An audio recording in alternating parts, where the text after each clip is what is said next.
I think back in my days when I was in school, these sort of problems were not so very much emphasized. I couldn't say, I can't say whether these were actually problems that we didn't know or what.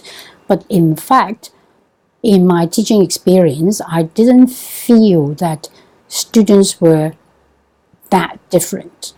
To me, every student is a student, and when a student have any problems, I always feel that as long as I'm willing to talk to them, they would always be willing to work with me.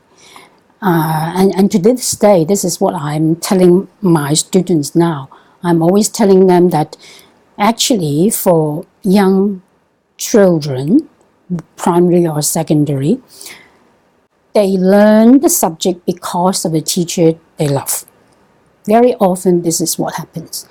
And actually, it doesn't matter whether they really learn anything in the subject or not. What actually is important is what they learn from you as a person. And so today, my view of a teacher's role is that a teacher has a dual role. The first one is, of course, that you're teaching them whatever you're supposed to teach them. But the second one is being a good adult role model. And to me, the second one is actually much more important than the first one. Because in the world today, whatever they want to learn, if they really, really want to learn it one day, they'll learn it by their own means. They'll find a way to learn it. But seeing a good adult role model, they won't see if they don't go to school. That's my view. Because not all kids are lucky enough to have good adult role models at home. That's why we need schools. And so I'm seeing my I'm seeing graduates pretty often these days.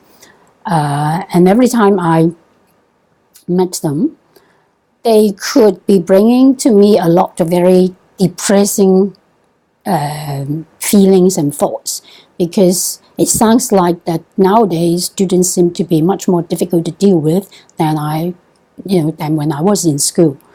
But what I always told them was these two roles, and I always said that in fact the second role was much more important than the first role. And so it doesn't matter. They got upset because the students were not learning from them. So when I could comfort them by saying that, in fact, if you're a good adult role model, that's what you've done, what you should for them. And that's quite enough. And by that, I don't mean you don't teach what you should teach them. You make every single effort to teach what you should teach them, because you're role modeling to them that you should be responsible and you should do things in the best way you can, but not because of what you actually need to teach them. That usually makes everybody feel better.